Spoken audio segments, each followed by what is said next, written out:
there's a lot of, I hear everyone who are like, this is valid, this is also valid. But if you're a queer person and you're going to shout at the top of your voice, abahambi, like, do it scared, because you are literally next. It's queer people, women, black people, you are next. You can't freely shout that, because if you are being an activist, you need to advocate for the rights of all people, because if they mess with the rights of one minority group, you are next. Like, South Africa is the only African country that actually, like, we are free to actually like have marches, like how important it is yes, visibility to actually attend Pride March. I was told that my book is not gonna do well because there's no market for this book. And then I remember when I was getting ready to publish the book, it was published, someone like they reached out and they were like, they're looking for people that rights that are willing to do like interviews but with mainstream media. And then I told her, this is my book and I'm queer and I'm marketed as a queer person, and she's like, well, that's not going to work. You're literally not gonna get interviews because that's how you're marketing yourself. And I was real about that. So I feel for me that like my writing as well on its own is a form of advocacy, is a form of activism, because there's a lot of people that told me, Hori, your book is not gonna make it in that space. And I was like,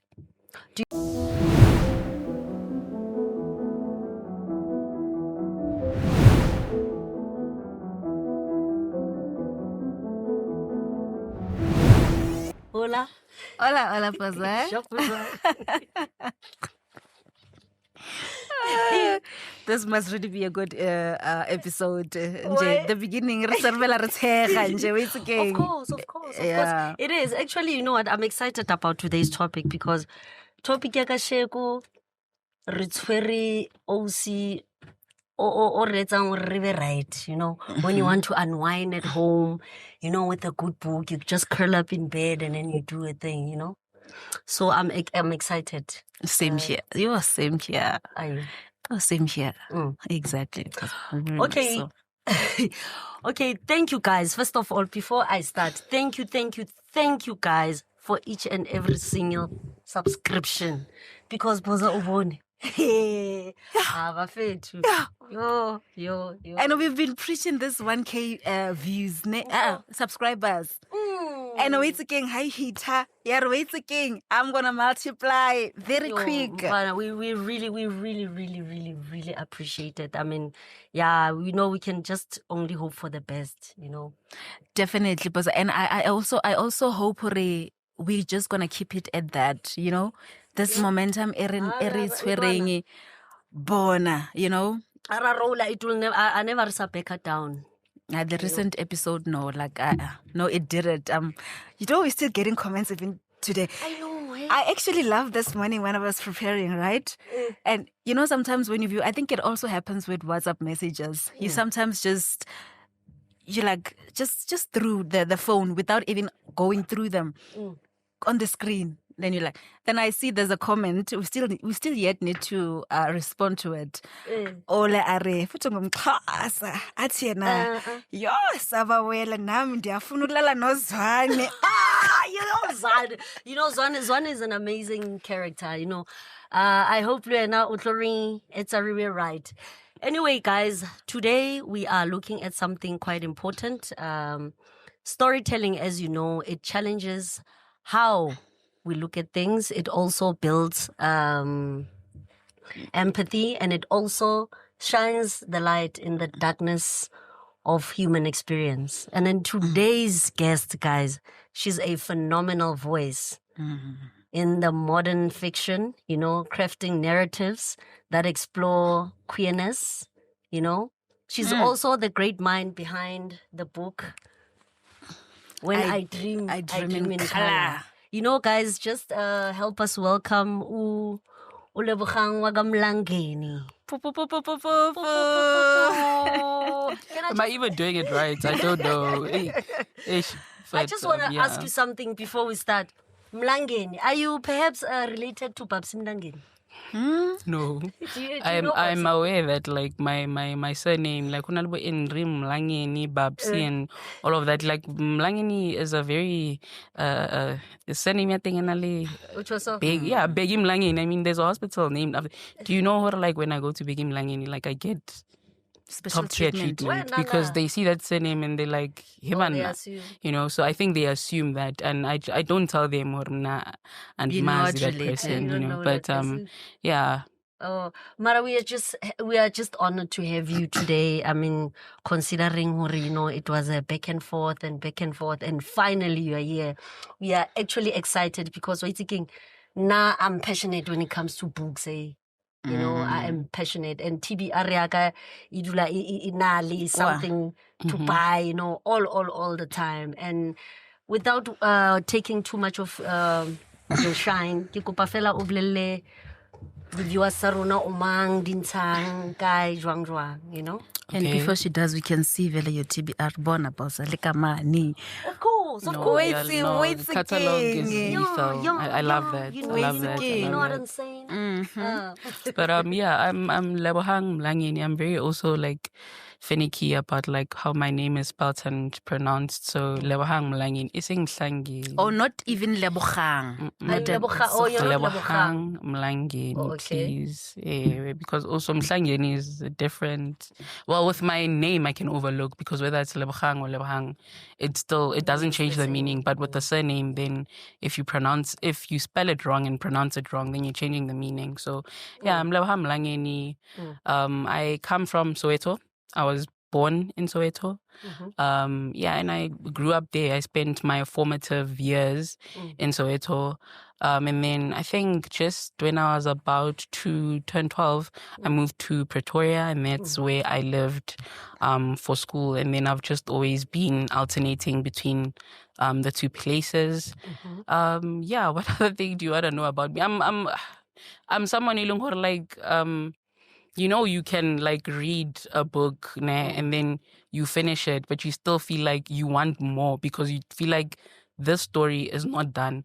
I'm like that as a person. Like you will legit keep on, you keep on learning new things about me like all the time. So I prefer not to like give a bio, but yeah, I think I've already given a bit of like a background. Where did I grow up?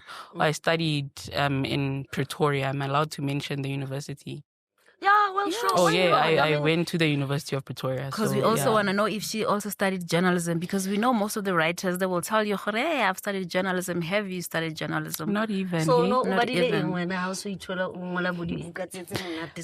I studied a BA Humanities, BA General, whatever you want to call it, and then I went on to do my honors in criminology. I did my first year of masters as well, but I dropped out because, historic debt is a thing. So, but I plan on going back once I'm done paying off that debt, and I need people to actually buy my book so I can pay off the debt. But yeah, we're not talking about that. Once I pay that, I'm gonna go back to school and pursue something that I'm also passionate about. I'm a humanitarian at heart, so everything I do is different, but it's also very similar. It's aligned. Yeah. They are aligned. Thank you. They are aligned. Oh, okay. So since you studied that, and then the motivation and the passion to actually say, look, Lebohang, you are going to write a book. Did it just happen spontaneously? Like, some people pose a salemogolo, and then one day, let me try writing a book. Did you always have it in you? Oh, What inspired you? I've always had it. I've always been like in artistic spaces, and I think that's what I appreciate about my upbringing also, is that I just would find myself in like a preschool where they allow kids to just be. I also went to a primary school where I remember we used to have like a specific period for art class. I'm terrible at drawing, but I appreciated that. Like I'd always find myself in spaces that cultivate and grow like the artist in me. So Hokwala, I picked it up just before I was about to go to high school. And also I think for me writing, it started more of like an outlet. Like I'm not someone, I wasn't back then. Ke godile, no. I wasn't someone that like is able to voice out like how I'm feeling. Like I can tell you what's going on in my brain, like what I'm thinking. 1 + 1 is 2. I can tell you that. But how am I feeling? Babalo stepped on my shoe. How did that make me feel? I wasn't able to do that. So then I found comfort in writing, but then I also gained courage to start writing and like sharing the things that I write with other people. I remember on Facebook, like not only group where you join and then you write. And I remember with the stories that I'd write, like people would be like, when I can't, you're such a kid. I thought you were way older. And I'm like, that's cool. I like that. But yeah, I think I just kept on finding myself in these places. And one thing about me, consistency is a thing for me. So once I realized that actually I think this is what I'm here for, I took it and I just ran with it.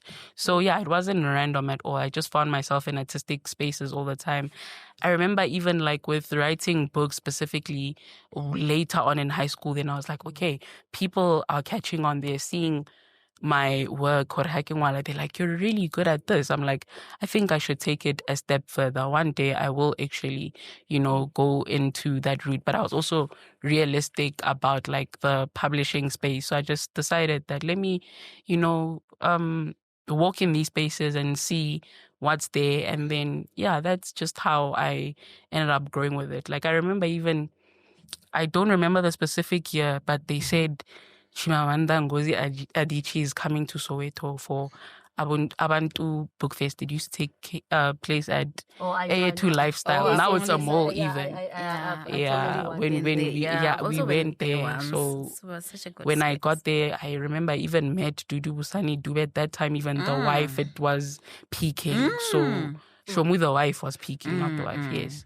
So then I got to see and I got to know the truth about publishing so that when I actually am ready to publish, then I know exactly what I'm walking into. So yeah, it wasn't a spontaneous thing. It's just I noticed that I actually love this and people appreciate the work that I put out there. So let's run with it. So I just want to find out, Buka A, this one, how long did it take to actually manifest into a tangible copy?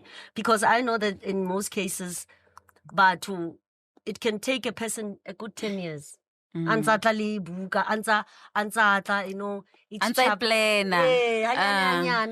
so for you, how long did it take you to actually get it into a tangible copy?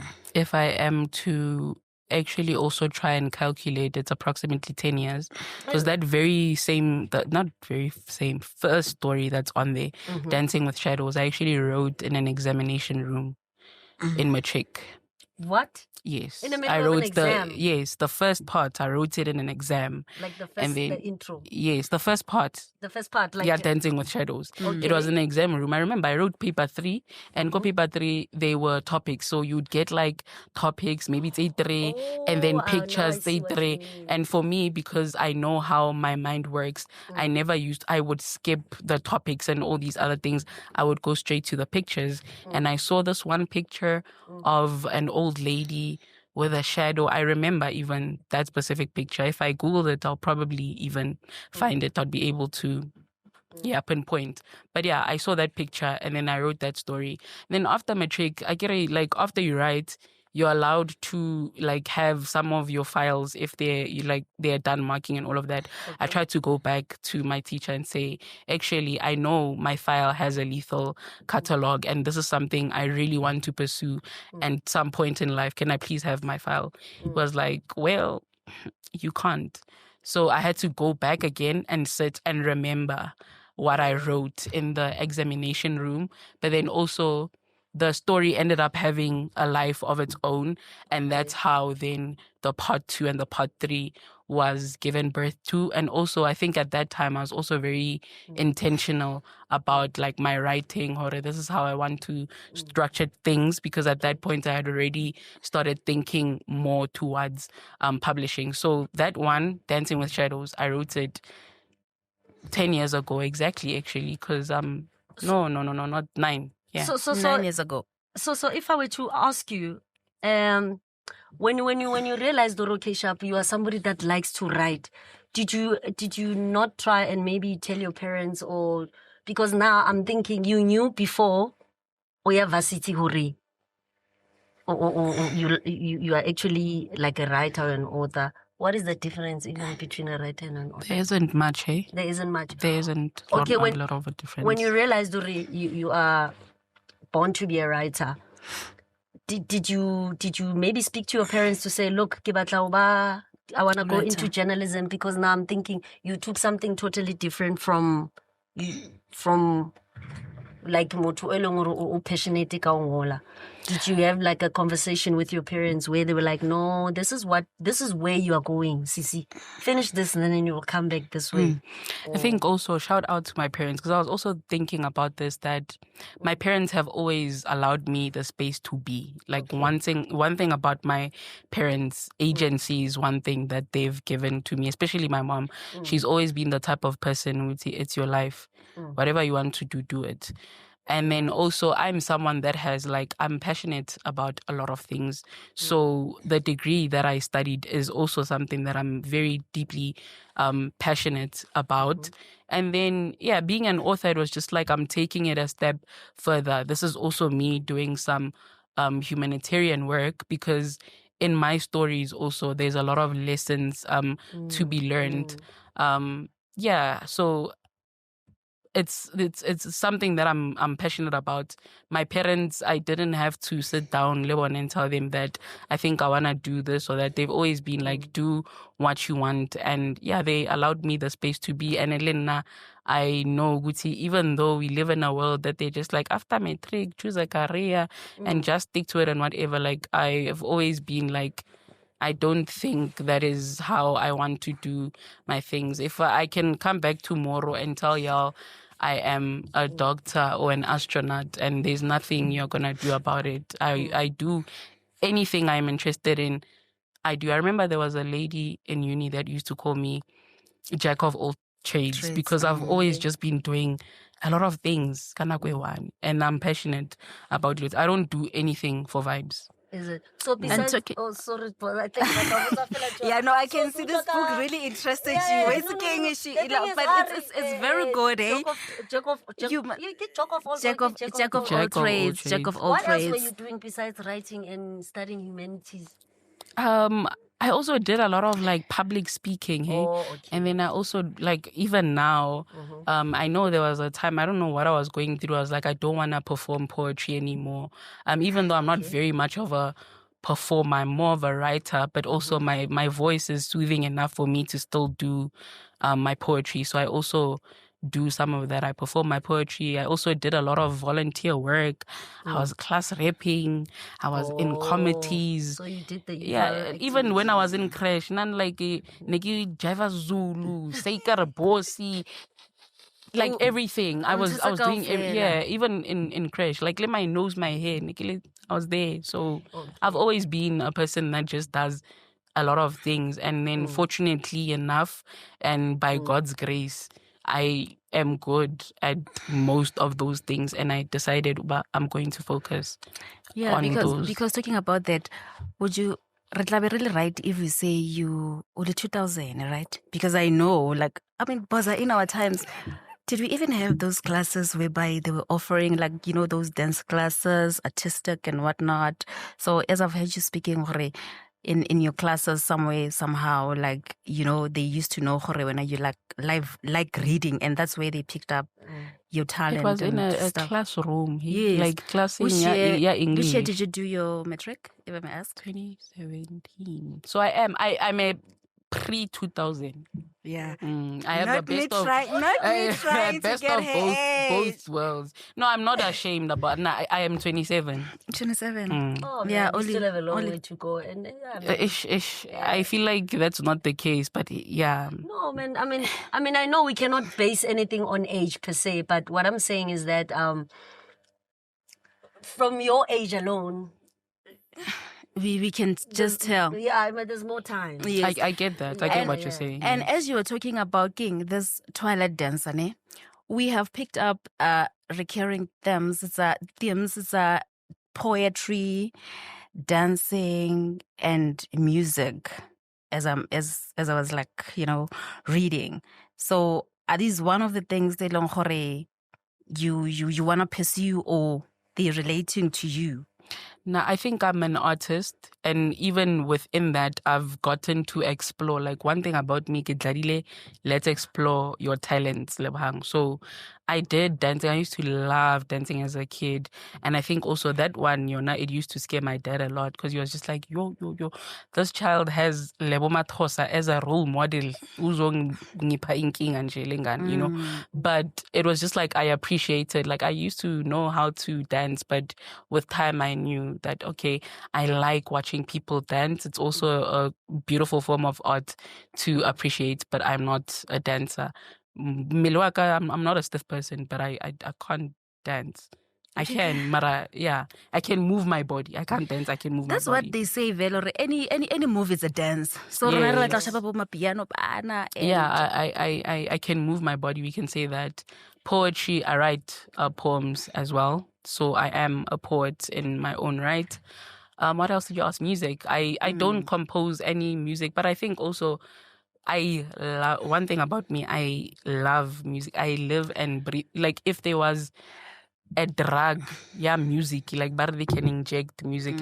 That one, Shem, I would do. I love music. I love music. And that's why it's also something that comes up a lot in my book. It's because I, as a person, also make sense of my world using music. Like, for me, music is my companion. Like, even today, this morning, like, I was too anxious, and I was like, I don't want to play music, because if I play music, I'm going to start singing and doing all these things where I need to go. But then I switched on music, because then it calms me down. It makes me less anxious. The only time my mind is not operating is when I'm listening to music. Oh, so would you also agree with me if I say writing emanates from poetry? Because sometimes, these poets, the twilight, the sun dances through this, what. And then obviously you turn that into writing. But with most of the writers, I doubt they can easily switch from writing to poetry. But poets can easily switch from poetry to writing. Does that make sense? it can be true. I think it differs also from person to person. And then also this also leads to another conversation. I also went the self-publishing route because I didn't want to box myself. Again, I don't like being boxed. I know that I write. At some point, I'm going to write a novella.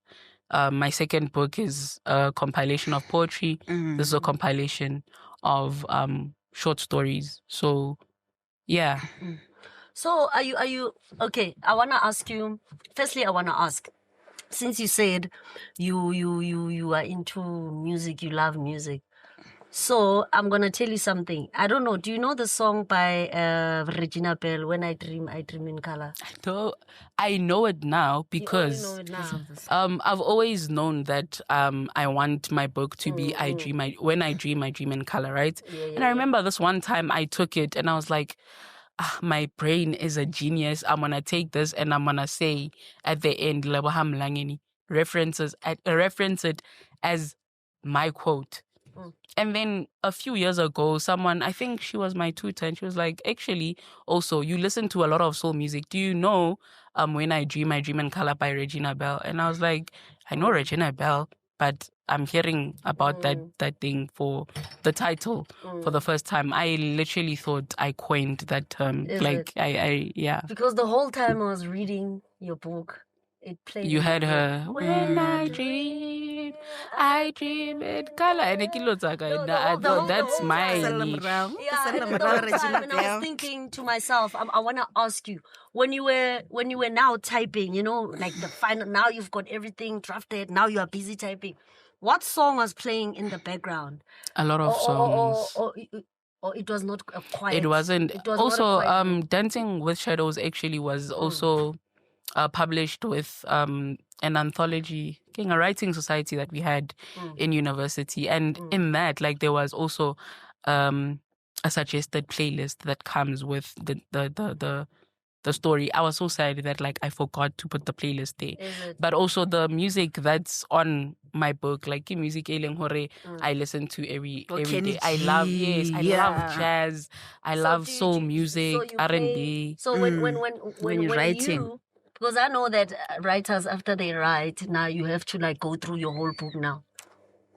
Was it jazz or was it a mixture? Your playlist nailing, was it a specific genre or was it everything? It depends on the mood that depends on I the wanted mood. to say it. Like with when I wrote Dancing with Shadows, there was a song, yeah, Kenny G, kind of King, The Shadow of Your Smile. That's the song I had on repeat when I was writing Dancing with Shadows. I remember feeling I was sitting in a room when I finished the book, sitting in the dining room at the time in the dark, playing that song over and over again. So it depends on what type of it's mood not I'm going one for. specific Yes, mood. with Uno Malanga, I was playing Nomalanga ya Kefias Simi. Haifa, so okay. Yes. And then So, because also we can see here you've got like how many stories are here? It's like 1, Five. 2, 3, 4, 5 stories, right?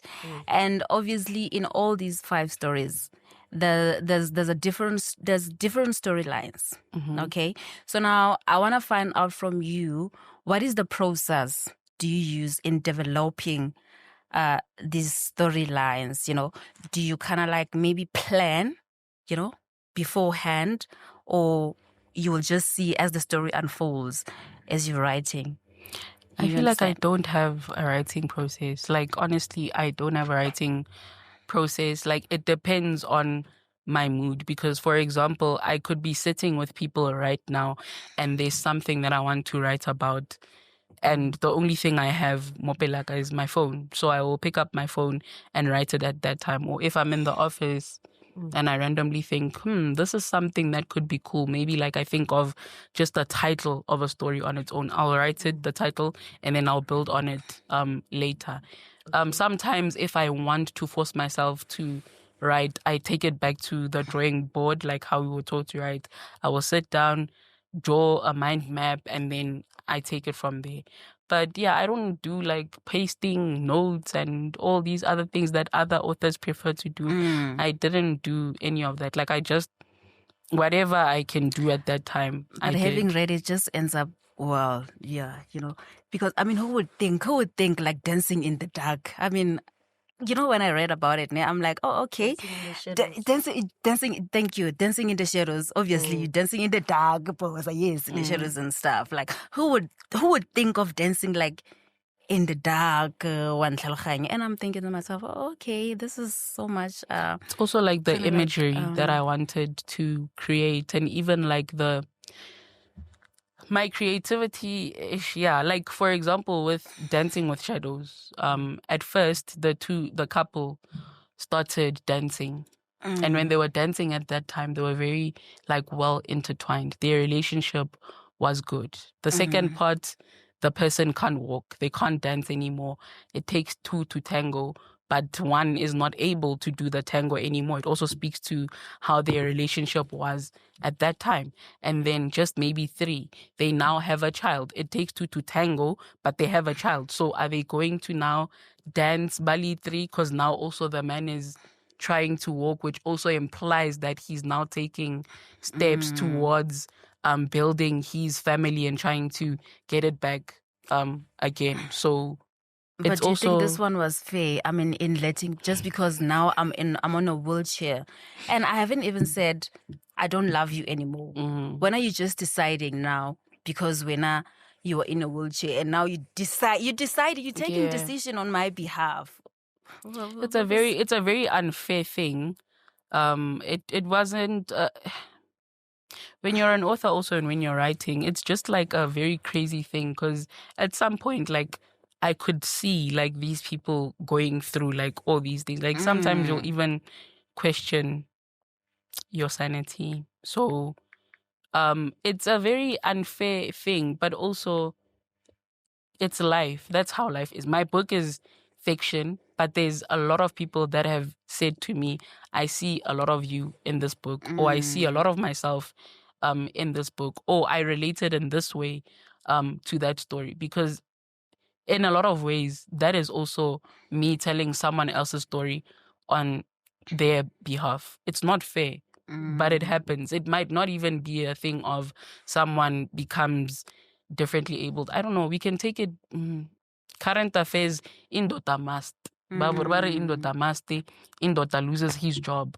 And then he just feels, you know what, I can see that my wife likes dilote nice and all of that. And then Uzbanbani is offering impilo eso from my wife. So I think I'm just going to take a step back.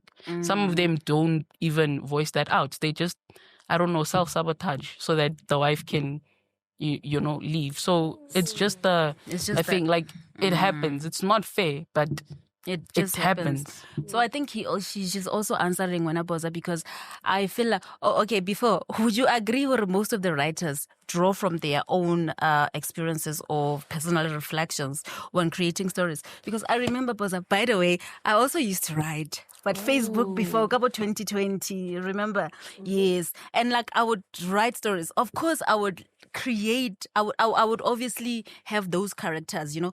But obviously when I'm writing, somehow I would relate to whatever story that the character will be going through, because I'm there. So would you agree, Hore, writers, yes, just draw from their own experiences? I think it also depends on like what you're going for at that time, because other authors I know, they actually go out and do like research for the type of story they want to write. So in that, maybe their bias will show and stuff like that. But they're basically writing something they would have like experienced indirectly. So for me personally, I'm gonna speak for myself that I write about things that I have experienced directly or indirectly, or I will see something where I think there's a very good lesson to be learned from this. And because I would want people to see it or read it, then I think the best way to do it is to just like write a story about it.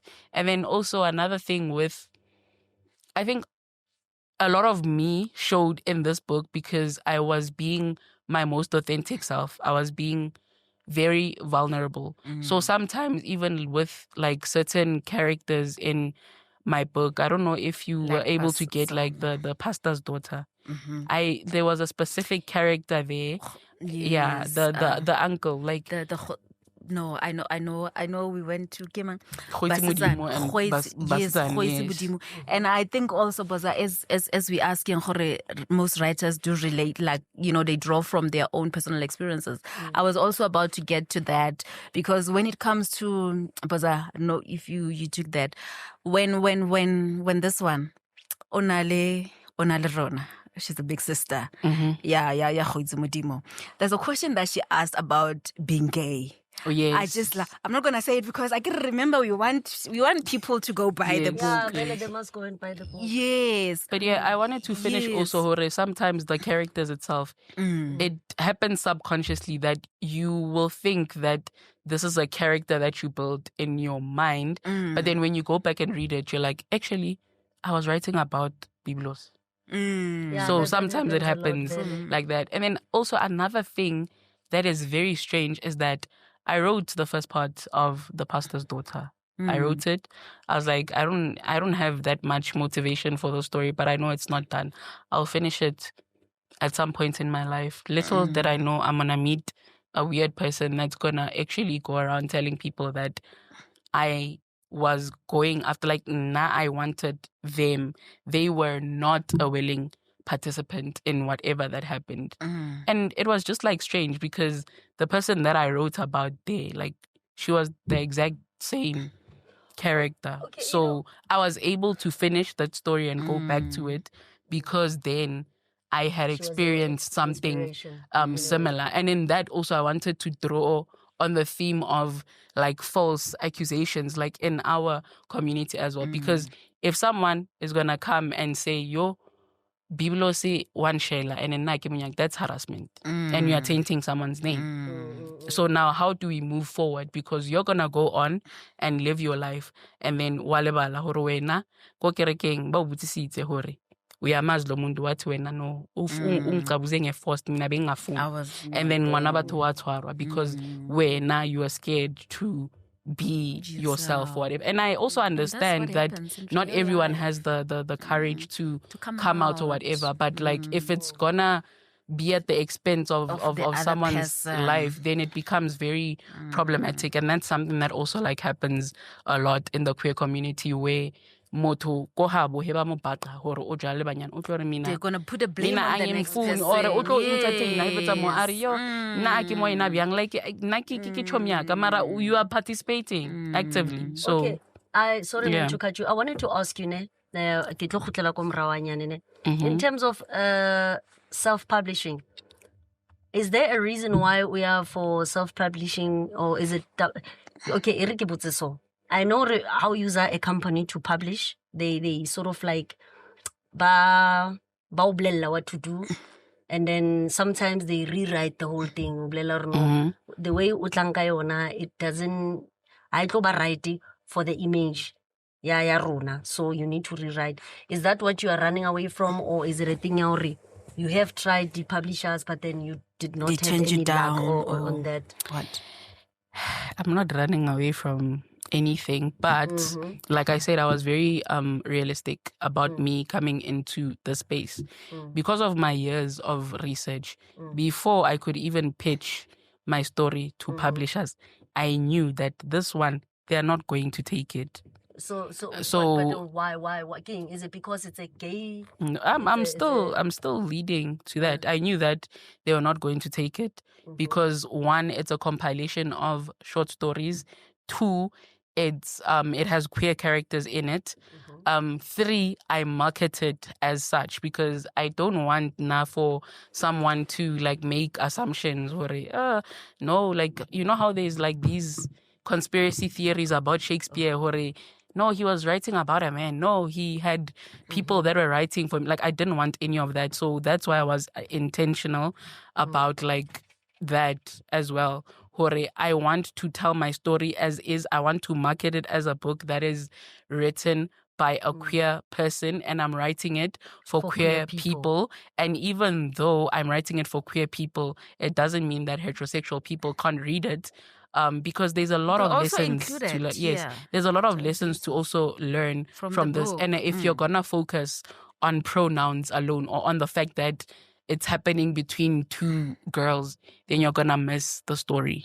Okay, so since you are a queer writer, ne ke batla ho tseba hore in the future, do you see yourself maybe writing about issues that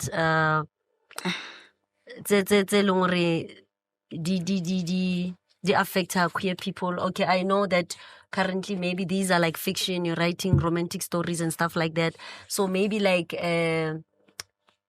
do you see yourself at some point ungola maybe about the real issues tse leng re na le tsona? As you know, if you check, I mean, in Ghana there's issues, Uganda there's issues, like we look at places like Sudan and stuff like that.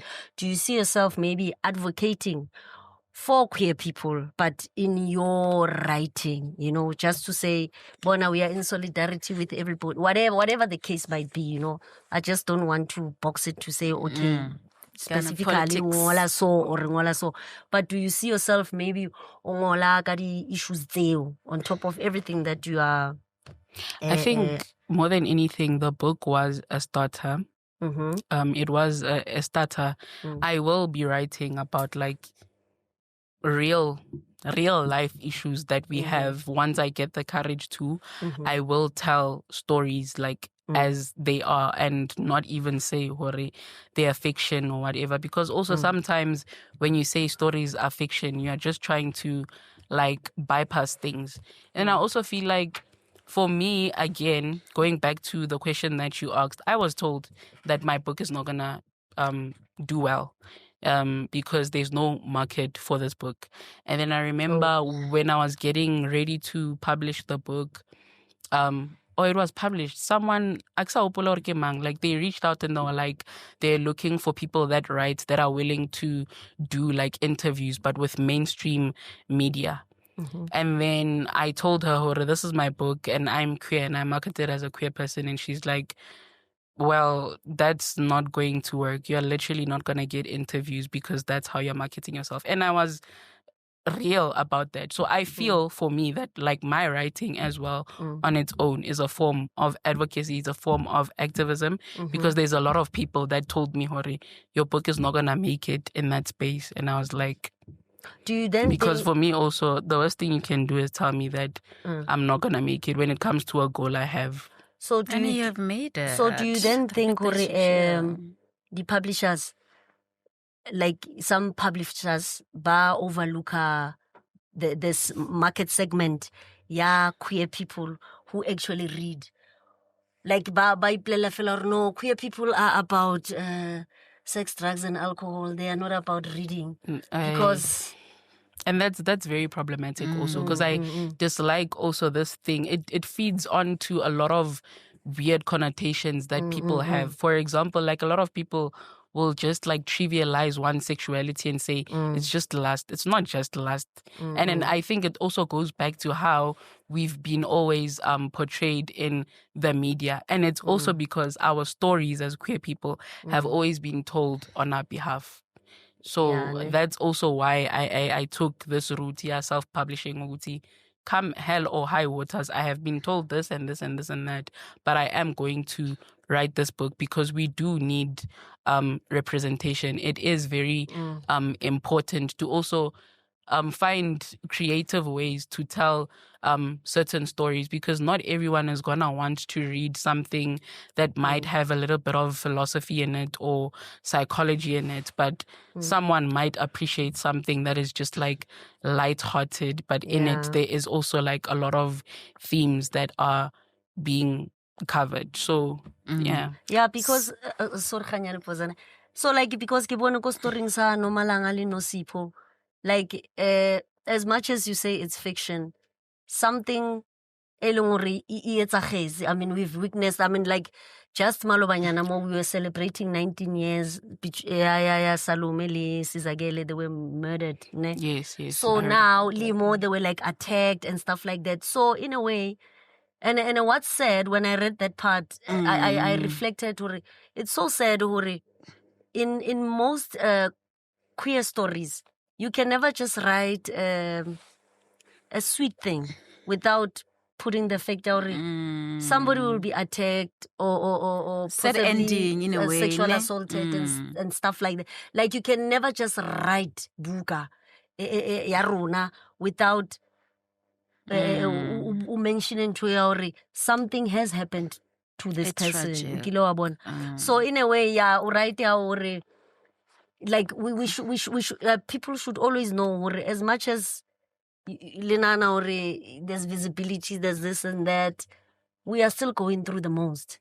Fiction or no fiction. I also I appreciate the work that is being done in South Africa. Now we have one of the most progressive constitutions in the world. But I also feel like South Africa somehow pretends to be very inclusive, or like include everyone, especially when it comes to like queer people and other people from minority groups. Ke feel like the best that they've done for us. Like I'm not disregarding the work that is being done, and I'm also grateful, and I know that it's because of people like Simon Koli and Bev Desi that we are able to have the conversation that we are having now. But South Africa still has a long way to go, because also I'm gonna take it like to a very small thing. Domestic violence between queer people is also something that is not very spoken about, and I think that in our justice system also we don't have, like, not a lot is being done to tackle those issues, and understandably so.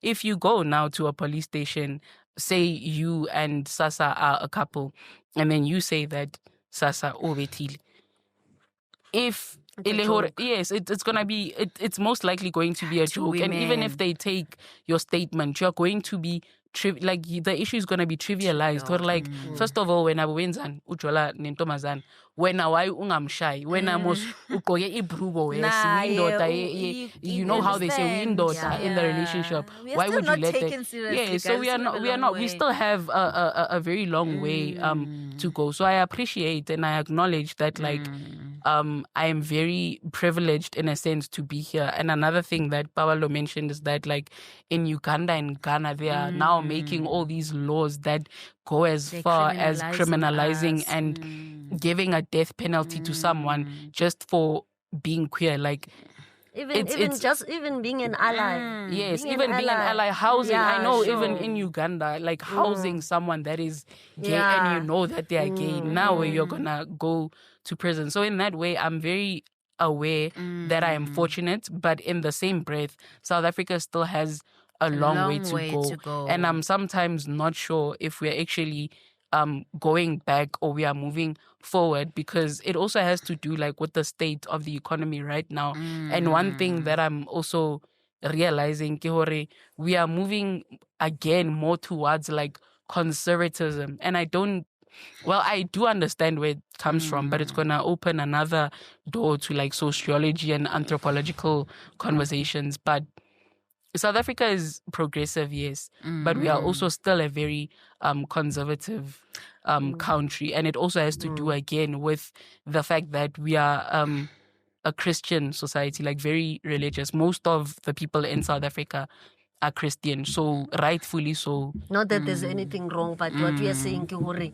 nako nngwe we thola o le mo like how o jwalo ne I know it's gonna be Eriki Beso how yalo, and then you hear people saying hore luna la ikgethela o ba so modimo o, and then I read something where Nosipho already in 6th grade in grade 6, yes.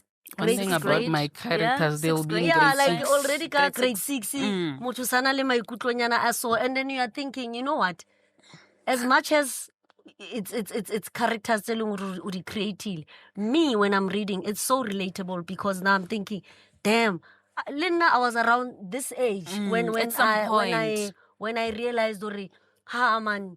I was very young when I understood that this is it.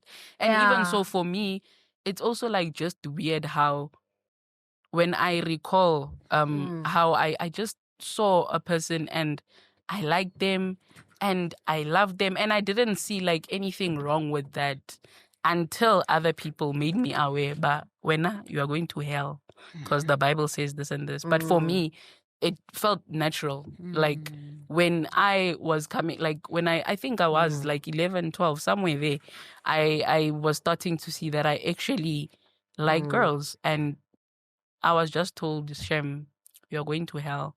And that's why I also delve into also how sometimes religion also people can use it like as a weapon, and people even go a step further to wanting to like commit suicide because they feel like I've been brought up in this type of community society where we are very religious at home. My mom and my dad are not gonna allow me to do this, but at the same time this is like who I am. So it becomes a point where it's either you live a lie or I don't know. So like other people just decide, but you know what, I think na keshapoka vibe. So it's like Huizimang and Basetsana. Yeah. Right? Yeah. So after having mentioned Sonadi Tabatsadi, Ghana and whatever, with these recent marches and protests, do you feel like they have affected you in any kind of way, you know, personally or as a writer? Have they really affected you?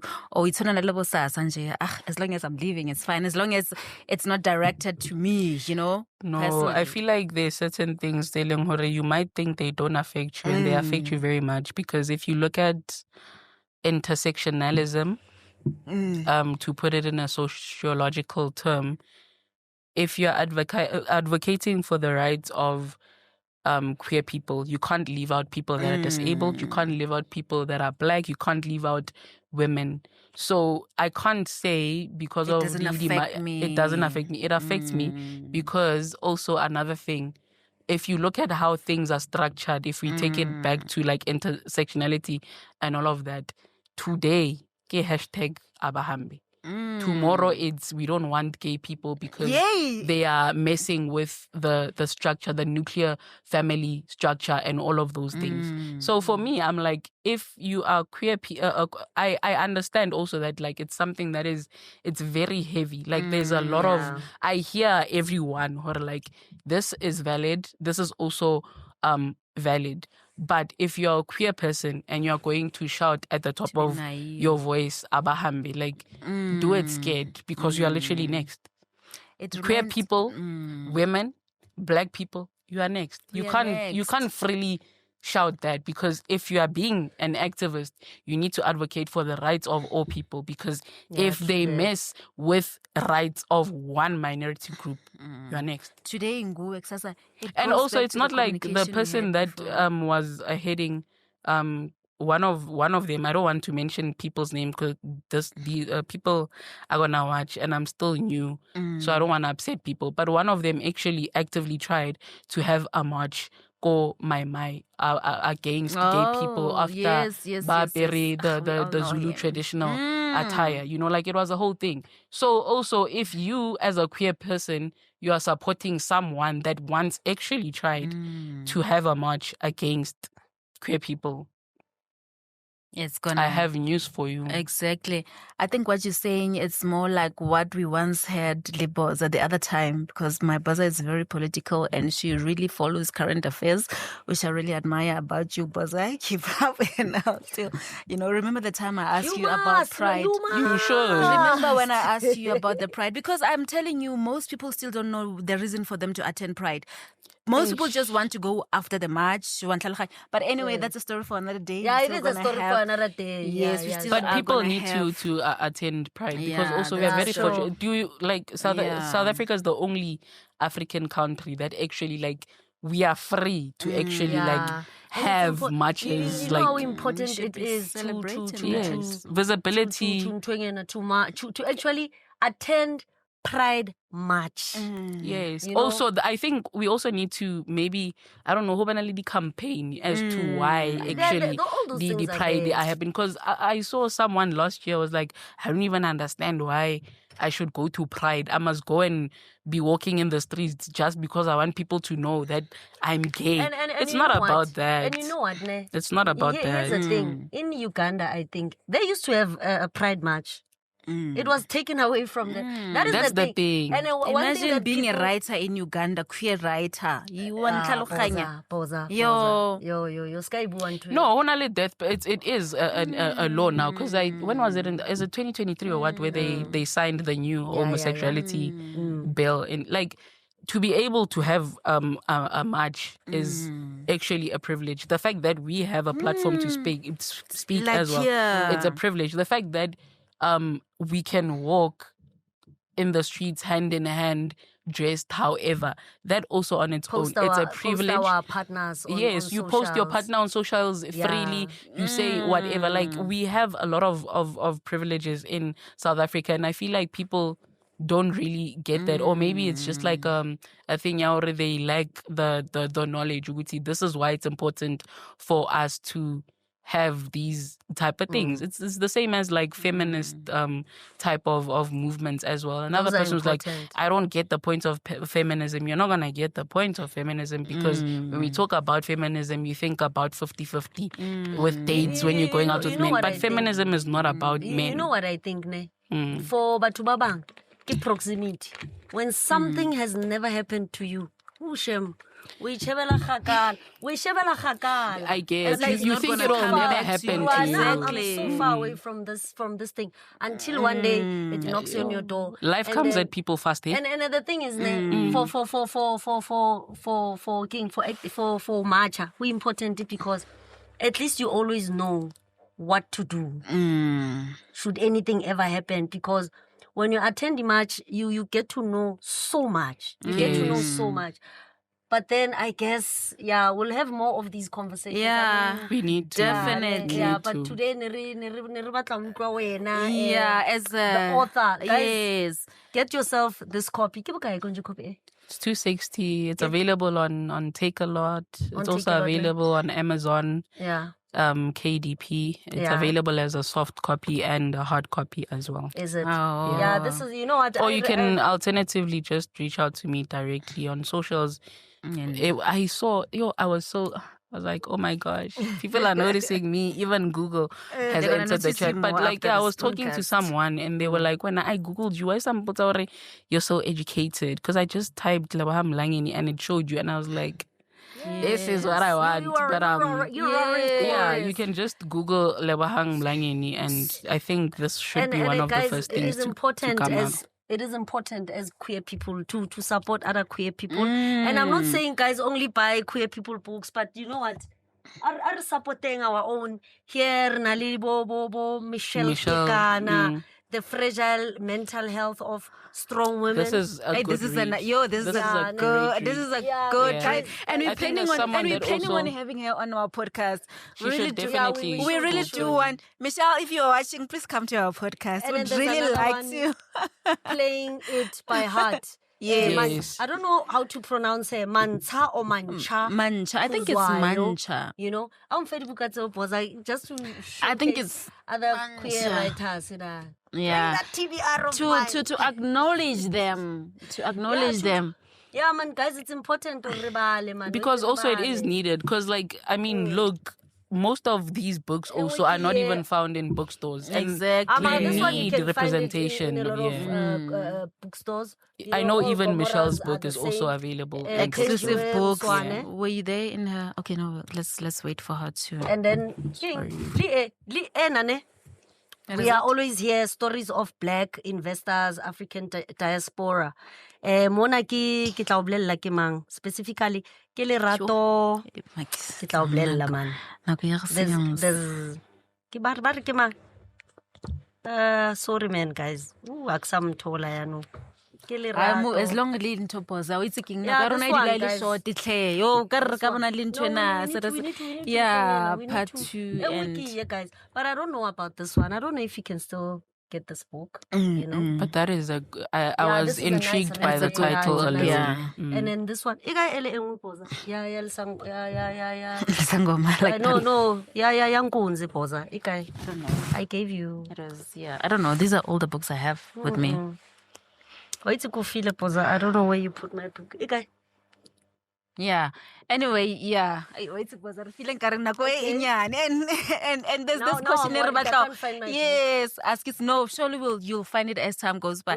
So we wanted to ask you before maybe Hoka Fela. You know, guys, every time we go to the studio, we always feel like we have the short time and whatever, you know. We do, actually. So since you do self-publishing, with self-publishing, you critique your own work, you edit it before it goes to publishing, you know, before it goes out to public. There's options, but what I did with my first book is because I'm aware of like the amount of weight a name holds, I wanted to do it with a publisher. So I used a publishing house for their services, but I retained creative control. Everything was mine. Before they could put like a book cover, the editing also, there's not things that they edited in or they editing or they omitted without me knowing. So I had like full creative control, because even the cover itself, like they suggested like 3, I think. I didn't like them, and then I told the person, look, I have this picture that I took when I was bored in address at some point. Let's see what we can do with it. And I still also didn't like that, but I went back and I put a few things and I was like, okay, I think we can work with this. So because I wanted full creative control, I went where I used a publishing house, and to also mitigate like my work being stolen and who avoid admin, I just sourced everything from one specific publisher. So I also paid for this.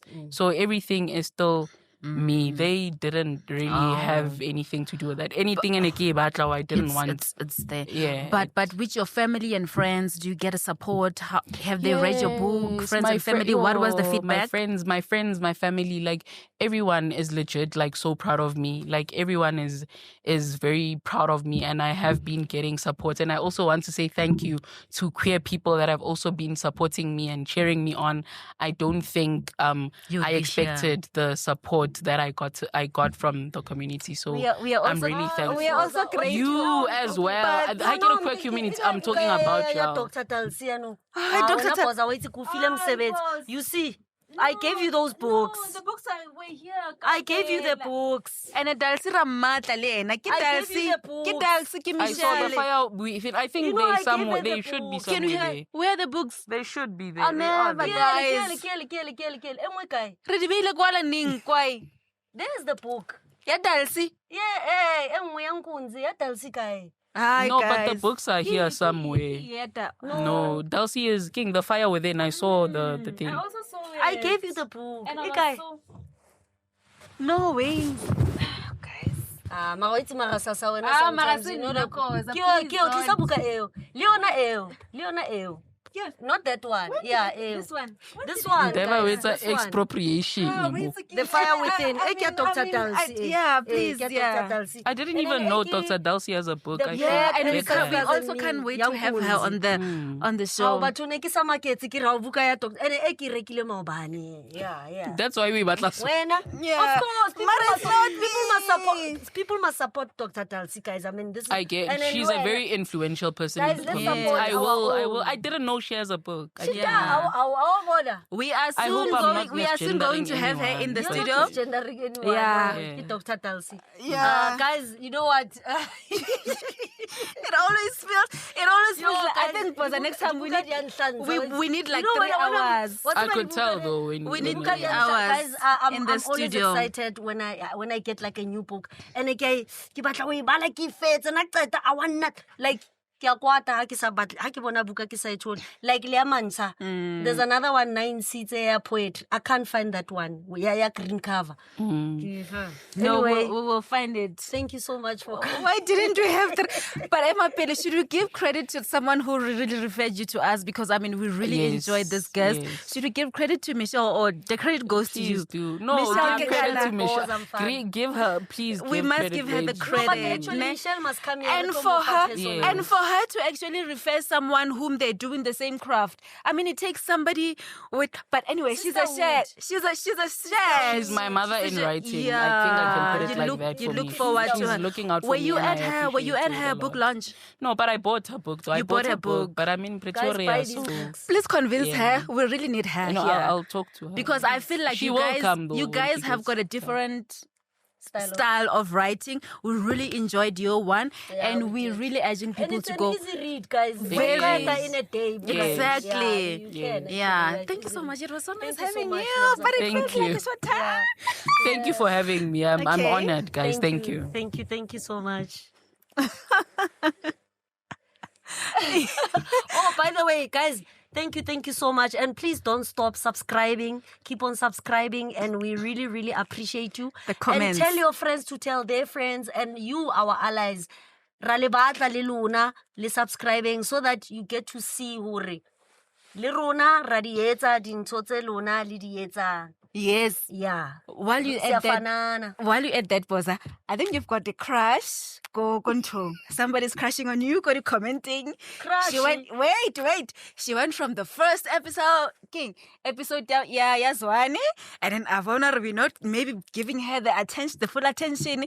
Kibusisi, where sort of. She even mentioned specifically. She said like, "Boys are papalo." Like she was like, she's a Zulu papalo, and you must go back to check. Go.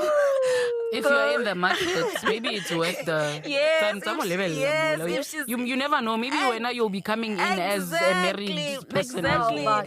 And we really do appreciate the Yeah, we really do engagement. appreciate And we've the been engagement. crying from the previous episode saying you guys do not really engage with us, And you but guys the did. support you gave us. And Boza, what do you think about the podcast launch? I mean, do you think it's still early or we're like Too soon. too soon?